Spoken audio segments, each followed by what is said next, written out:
Goiânia, uma cidade vibrante e pacífica, onde a vida segue um ritmo sereno, até que, repentinamente, um pesadelo toma conta das ruas. Entre 2011 e 2014, um rastro de medo percorreu cada bairro, cada esquina, e abalou a segurança de uma população inteira. Mais de 30 mortes assombrava a população de Goiânia.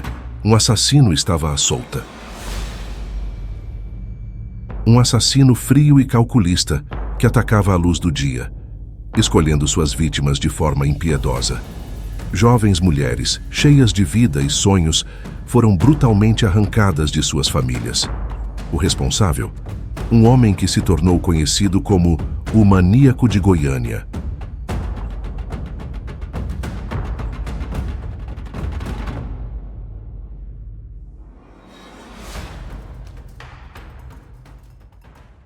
Tudo começou com uma série de assassinatos, aparentemente sem conexão. Jovens mulheres, estudantes, trabalhadoras, filhas foram atacadas sem piedade. Para a população de Goiânia, esses crimes foram um choque. A cada nova vítima, a sensação de insegurança crescia. A cidade estava sob o domínio do medo.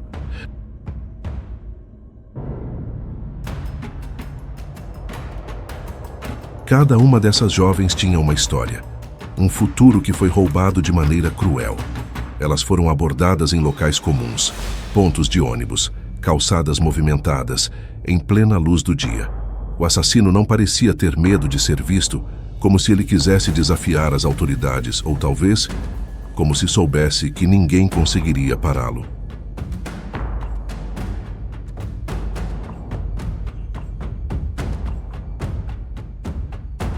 A polícia de Goiânia estava em alerta máximo, mas as pistas eram poucas e as evidências quase inexistentes. O assassino parecia um fantasma, atacando e desaparecendo sem deixar rastros. Para as famílias das vítimas, o desespero e a dor eram acompanhados pela angústia de não saber quem estava por trás dessas tragédias. Conforme os assassinatos continuavam, o medo começou a se espalhar pelas ruas de Goiânia como uma praga. A cada novo ataque, a cidade parecia mergulhar mais fundo em uma atmosfera de terror. Mulheres começaram a evitar sair sozinhas, e famílias inteiras temiam pela segurança de suas filhas, esposas e irmãs. A comunidade reagiu. Grupos de apoio e movimentos começaram a surgir, e a população exigia respostas. Manifestações tomaram conta das ruas, com cidadãos pedindo justiça e proteção. Goiânia não queria mais viver sob o medo, e a pressão sobre as autoridades aumentava a cada dia. Mas enquanto as manifestações aumentavam, o assassino continuava à solta. Ele parecia imune à comoção da cidade, invisível, mas sempre presente. A sensação de impotência se misturava com o pânico, e para muitos, o perigo agora estava em todos os lugares. A polícia estava determinada a capturar o responsável, e com a ajuda de psicólogos forenses, começaram a traçar o perfil do assassino. Ele era frio, metódico, e parecia escolher suas vítimas de maneira calculada. Jovens, vulneráveis, mulheres que estavam sozinhas. Ele atacava com precisão, e cada crime parecia planejado nos mínimos detalhes. A cada novo ataque, o padrão se tornava mais claro. O assassino evitava deixar rastros, mas os investigadores estavam atentos a qualquer detalhe que pudesse ajudar a capturá-lo. A cada reunião, a polícia analisava pistas, revisava testemunhos e traçava novos caminhos na esperança de encurralar o maníaco. Era uma corrida contra o tempo. A população estava desesperada por respostas e a polícia sabia que qualquer falha poderia custar mais vidas. Mas, mesmo com todos os esforços, o maníaco parecia sempre estar um passo à frente. Finalmente, após meses de terror e incertezas, um avanço decisivo nas investigações aconteceu. A polícia, depois de uma longa e minuciosa análise de padrões e pistas, conseguiu traçar um caminho até o homem por trás dos assassinatos. A identidade do maníaco de Goiânia finalmente começava a se revelar. A captura do maníaco foi um momento de alívio e de choque para a população. O homem que havia aterrorizado Goiânia por meses agora estava diante da justiça. Mas as perguntas ainda permaneciam. Por quê? O que o levava a cometer esses crimes brutais? A cidade, ainda abalada, ansiava por respostas. Após a captura, a polícia iniciou o interrogatório.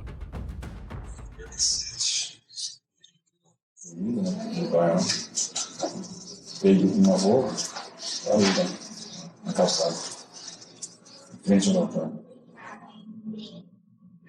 Aí desci da moto, saí.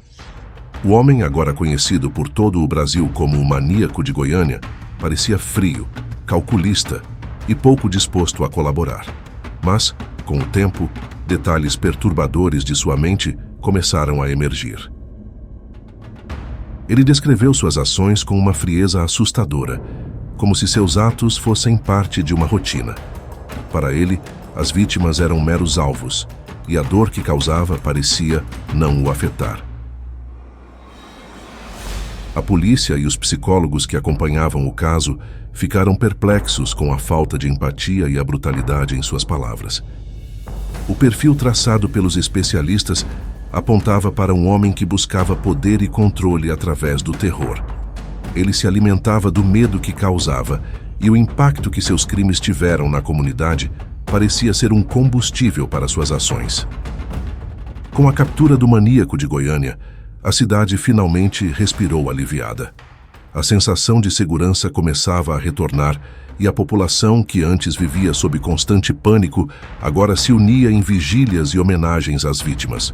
Goiânia estava em luto, mas também encontrava forças para seguir em frente. Para as famílias das vítimas, a captura trouxe algum consolo, mas a dor da perda permanecia. Cada uma dessas vidas interrompidas deixava uma marca profunda, e a cidade não esqueceria tão cedo o trauma causado por essa sequência de crimes. No tribunal, o julgamento foi acompanhado por todo o país. O homem que causou terror em Goiânia foi condenado por 35 assassinatos a quase 700 anos de prisão. O veredicto trouxe um sentimento de justiça, mas o impacto emocional na cidade e nas famílias das vítimas continuaria a ecoar. O caso do maníaco de Goiânia deixou lições profundas para a cidade e para o Brasil. Ele revelou como a maldade e a perversidade pode estar solta por aí, tirando a vida de jovens que partiram antes do esperado. Esse caso inspirou mudanças no debate sobre segurança pública e bem-estar psicológico.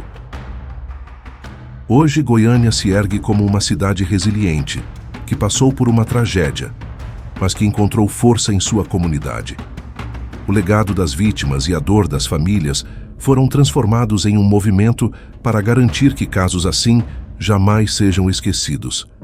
A cidade ainda lembra, mas também se fortalece a cada dia e nos alerta: o perigo pode estar na próxima esquina.